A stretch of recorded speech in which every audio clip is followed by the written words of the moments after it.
And welcome back to the Geico WCC This Week in Los Angeles. I'm Chris McGee. Joining me, the coach, Dave Miller. Welcome, Coach. You excited? Hey, yeah, you always are. You always are, and I like that about you. Let's get you to the conference highlights from earlier this week. We start you off with Gonzaga and Pepperdine. Gonzaga's team bus hit traffic on the drive to Pepperdine, delaying tip-off 30 minutes. First half, Gonzaga leads 20-11. Kevin Pangos dishes to Domantas Sabonis inside. Let the big guy go to work. Sabonis shot 6 for 6, 12 points, 7 boards in the first half. Look at Stacey Davis along the baseline and one. Well, I love the rip through, and this is where he absorbs contact, keeps his eye on the rim with the finish. He's getting some help here from teammate Jet Raines. Coach, he gets hot here. Well, he has, and he's gotten better with skill development, can put the ball on the floor. Really good face-up player. There tries to kick it out. Right place, right time. Easy lay-in. Pepperdine cuts the Zags lead to 1. Second half, Kyle Wiltjer and the Zags lead by 2. He drains a 3. Can you say stretch 4? Wiltjer with a strong move inside. Gonzaga with the lead 73-70. Under a minute to play. Zags up 5. Well, this is where Ateef Russell is silky smooth. 15-foot and in. Drains it. 7 seconds left. Pepperdine down 5. Well, Stacey Davis, again, hard to guard tweener. Got physicality and guard skills. 2 seconds left. Jeremy Major misses the second free throw on purpose. Pepperdine can't get the offensive rebound. Gonzaga survives the possible upset, 78-76. So a close one, Coach. Listen, 2 seasons ago, Gonzaga, they got to the #1 ranking nationally. They got a #1 seed. And now you look at this team this year, ranked #3 nationally, and they are very, very good. Are they as good or better than that team 2 years ago? Too early to tell if they're better, but I know this. They're the most balanced team that I've seen in a while with Mark Few, and it all starts with their versatility. They're extremely athletic. They've got senior guards, and this is a team that plays with a method to their madness. And I also love that they can play at 2 speeds. They can go inside out with their bigs as you're watching Sabonis. They can go 4 out, 1 in and feed it to Karnowski. But also they've got outside shooters, so once you get the inside game going and they command the double team, they kick it out, and that's where Pangos and Bell really go to work. You know what this show needs? More highlights. Let's get more highlights right now. BYU and Pacific. Kyle Collinsworth and the Cougars visiting the Pacific Tigers. First half, BYU up 15-12. Collinsworth put on a show. Crossover, lays it in. Cougars up 5 early. Later in the first half, BYU up 1. Collinsworth, he's going to find Skylar Alford for 3. Well, this is just great ball movement, a nice replacement cut. Look at the lefty. That was a Kodak moment. That's a camera for you young kids. Next, BYU possession. Coach, watch this. Collinsworth, he's there with the putback. He's doing it all. Well, I like his size. He's a point guard that's 6'6". He does it all inside and out. Second half now, Coach. Collinsworth's going to feed the big man, Isaac Nielsen, for the lay-in. Again, inside-out attack. This is a team that wants to play fast, but their bigs are getting better as the weeks go by. BYU starting to pull away. Collinsworth gets another assist, this time to Tyler Haas. Ties an NCAA record with his 4th triple-double this season. BYU wins it 93-80. They're enjoying it. A historic night for Kyle Collinsworth. Check out the last 6 triple-doubles in WCC history. Collinsworth has 4 this year. The previous 2 were Doug Christie in 1991 and what? Karambis in 1977. Today was a good day. He got his ice cube on. Let's get to some more highlights. San Diego at St. Mary's. Randy Bennett is the winningest coach in St. Mary's basketball history with 296 wins. Where's Waldo? St. Mary's Brad Waldo had a huge game early. Inside, easy 2. Gales lead early. Mid-first half. More Waldo working inside. Well, I just like his poise. He's always had the jump hook. He's just a beast with 2 feet in the paint. Coach, USD's going to heat up from behind the arc. Well, that's what they do. Anderson knocking it down. Judah Sanadzi with the 3. And once more, Thomas Jacobs from deep. USD trails 41-38. Mid-second half, Gales lead. Kerry Carter, sweet ball fake, drains the 3. Gales up 5 late in the game. More Carter from deep. You talk about senior guards. St. Mary's got some senior guards that can fill it up. Long ball. Gales hold on to win, 70-58. Portland versus LMU. Portland taking on LMU, and it was all LMU right from the start. Early in the second half, LMU up 10. David Humphreys, deep 3. A lot of misdirection, like the execution, on time, on target, rhythm jumper. Coach, play the game. 13 minutes to go. Ayo Deji, Egbayemi, huge block. And look at this, they're going the other way.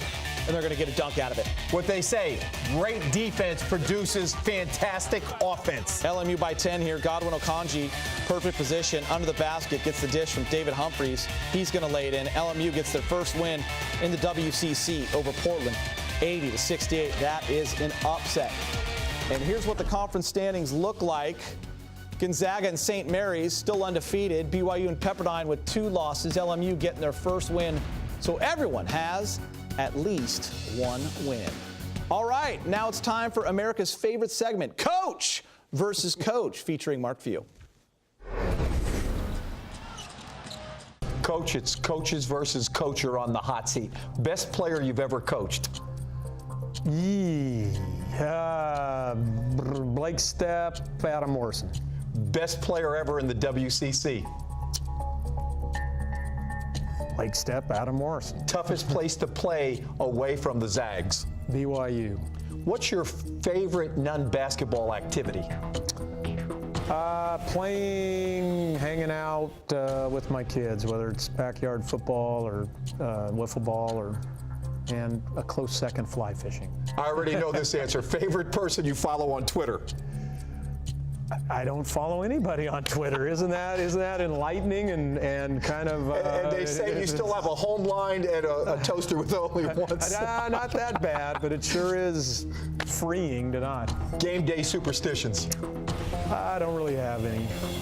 If you had one superpower, what would it be? You know what? To kind of freeze time, to savor the Kevin Pangoses of the world and my kids. So things are going so fast. If you weren't a basketball coach, what would you be doing right now? I'd be on a river guiding you steelhead fishing. Tupac or Biggie? Snoop Dogg. Thanks for stopping by.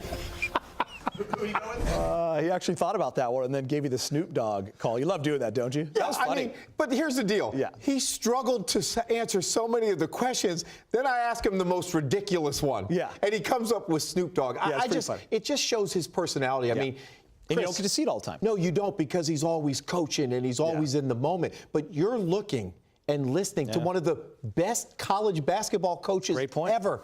It's fun to see what they're like off the court. Will he ever be late to Pepperdine again? Absolutely not. You have to understand that when we say in LA it's 20 minutes, that's at 3 in the morning. Always give yourself an hour and a half. All right, coming up next on WCC This Week, we go on campus with the Gonzaga transfers, why they chose the Bulldogs, and how they have fit in so well with a team full of stars.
The WCC Player of the Week is Pepperdine Stacey Davis. The junior averaged 20.5 points and 7.5 rebounds as the Waves won twice on the road, including a stunning win at BYU. Davis actually came off the bench for the first time this season and dropped 23 points in Provo, following up with 18 points and 7 boards at San Diego. Even more impressive considering he was the only player on either team to score in double figures.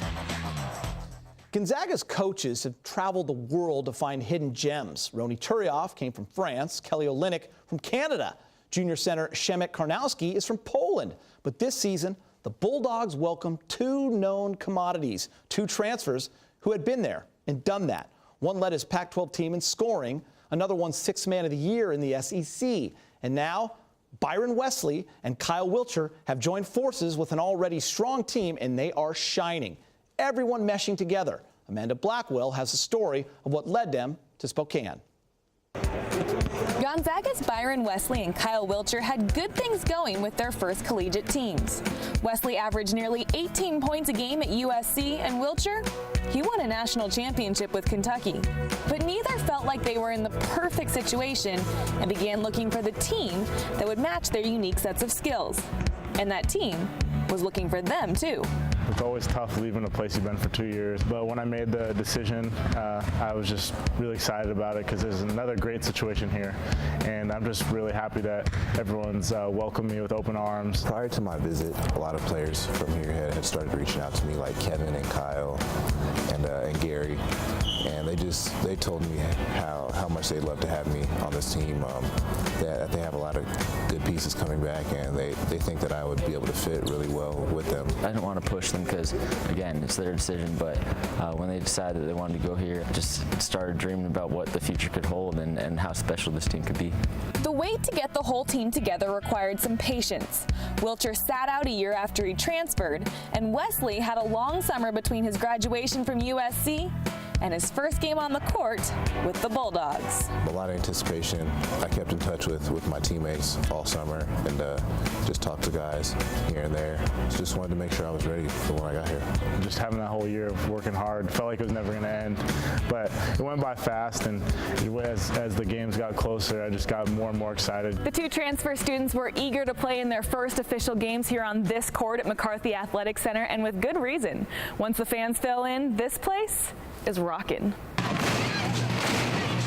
I've been watching Gonzaga basketball since I was a little kid, so I was familiar with their crowd, and I've always wanted to play in a college where the crowd is like that night in, night out. It's great to have that kind of support because it makes the game fun, and when we have home games here, it's just so loud and they have our backs. And the fans have been given plenty to cheer about with these newcomers. Wiltjer and Wesley come with impressive sets of skills. We had recruited Kyle out of high school and knew about his skill level. He just does so many things, especially on the offensive end, that fit with our style of play, and his ability to score inside, his ability to score outside, and also his ability to get others involved. I just try to score in a number of ways and just do whatever it takes to win. If they're playing me one-on-one, I want to be aggressive and try to score inside and out, and I think it's really tough for players to defend me because I can go on the three-point line or in the post. Whatever given night, I just try to do whatever it takes to win. We felt the one thing we needed to really take it to the next level was an experienced wing with some size and some physicality, and that's obviously what Byron provides. It was kind of like the perfect missing piece. But their value reaches beyond their play on the court. Even though Wesley and Wiltjer are new to this Gonzaga team, they both have a great deal of experience and leadership skills. Both those guys have been special. We've been really, really lucky in that they've come here to win games, and that's what they've 100% bought into. Byron, he tends to do it more by example. He doesn't get rattled. Kyle Wiltjer, he has been awesome with our incoming freshmen. From the second that they got here this summer, he has been one of the best guys we've ever had at integrating them. The guys know that he's been there. He's played with a dozen NBA guys. He's played in Final Four. There's just a natural leadership that comes with that really nobody else has. With these two pieces added to the whole puzzle, Gonzaga has once again found the right recipe to be one of the best teams in the country. You don't find guys that talented everywhere, so if we didn't have those guys, we'd be a completely different team for sure. Everyone's different. I think that's what's unique about this team is everyone complements each other, and I think that's why we're such a good team is because no two players are the same. I think that the sky's the limit, and we just need to continue to stay unselfish, play hard, and not get complacent. And I think that everything else will fall into place. I think we can go all the way. I'm sure a lot of teams say that, but I really believe it. I think I've been on some tough teams, and I think this team ranks right up there with them. For the WCC This Week, I'm Amanda Blackwell. Let's take a look at Wesley and Wiltjer's numbers. Wesley transferred from USC and is third on the team in scoring. Wiltjer, who won a national championship with Kentucky in 2012, leads Gonzaga in scoring. The two are tied for second in rebounding. And here are the games today. Portland traveling to take on surprising Pepperdine team at 5 p.m. BYU at St. Mary's, always a great matchup. That's on at 8 p.m. And, of course, Gonzaga taking on Loyola Marymount. That follows us here on WCC this week. Coach, I want to talk to you about transfers. It can be tough for them to fit in, but Wesley and Wiltjer have done it so well. Why? Skill development. It's been a perfect fit. When you look at Wesley, he could score at USC. He could score back in high school, but he was a one-trick pony. Now when you watch him play, he not only can score, but he's making plays. He makes others better. He rebounds. He's diving on the floor, grabbing loose balls. And then when you look at Kyle won a national championship at Kentucky. How many players in the history of the game can you think of that have a chance to be at 2 schools and win a national championship? And this team, as we talked about earlier, is so balanced. But with Wiltjer, it's not so much about skill development. For him now, it's getting in the gym. He's a stretch 4, but he's got all that skills. But to get to the next level, he's got to work on his body. He's got to get stronger. He's bringing his counters at another level, reading the defense. Mark Few is excellent at player development. And early in this conference, I'm seeing both guys much better than the previous stops. All right, Coach, we see LMU. They got that monkey off their back. They finally got that win. So maybe now they're rolling. But what can they do to stay in this game against high-powered Gonzaga? Well, it's going to come down to the interior defense, because when you look at the Zags, they have inside size of an NBA team. They also have guards that can shoot. While it may be slim chances that they win, that's why we played the game. All right, Coach. It's gonna be a fun one. No you excited? question. I like when you're pumped up, Coach. All right, that does it for me and the coach. We'll get you back out to Gerson Pavilion.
Just ahead of number 3, Gonzaga and Loyola Marymount on homecoming. A very festive afternoon here at Gerson Pavilion in Los Angeles. Before we go any further, as you take a look inside, should have a near capacity crowd.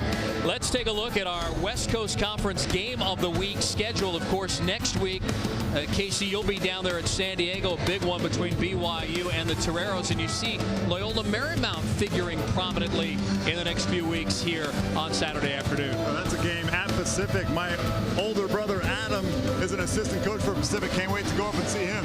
Yeah, make sure he buys you lunch. I will do that. All right, let's talk about this one, because Gonzaga is looking for their 11th consecutive victory against LMU, who's going to be down without Patson Siami. So good luck with your front court defense right there. But what are your X factors for this game? Well, it's hard to choose just one X factor for Gonzaga, but I'm going with Byron Wesley. He's 3rd on the team in scoring, rebounding, and assists, and I just don't think he gets enough credit for what he's added to this team this year. He's a tough defender, a great competitor, and he really excels in the open court on the offensive end. And he's a transfer from USC, and he's never played in an NCAA tournament in his entire career. Well, he's going to get his chance in a couple of months. And for LMU, I'm choosing Marin Mornar, the the 6'9" junior from Croatia is really starting to come into his own this season. He just had his first career double-double on Thursday against Portland, 21 points and pulled down 10 rebounds. He only weighs 201 pounds, though, Steve. They're going to need him to play a lot bigger than that today. I would think for Gonzaga, the recipe to success will be just dump it inside, 5 times on your first 5 possessions, see what happens. And guys like Mornar better be up to the challenge. I don't know. You know, you mentioned Patson Saimi is out. I don't know what they're going to do. They'll probably play a lot of zone to negate some of that length for the Gonzags. All right, the play-by-play is coming up next. It's third-ranked Gonzaga on homecoming here at Loyola Marymount. See whether or not the Lions can pick up the big upset. Back for the play-by-play call right after this.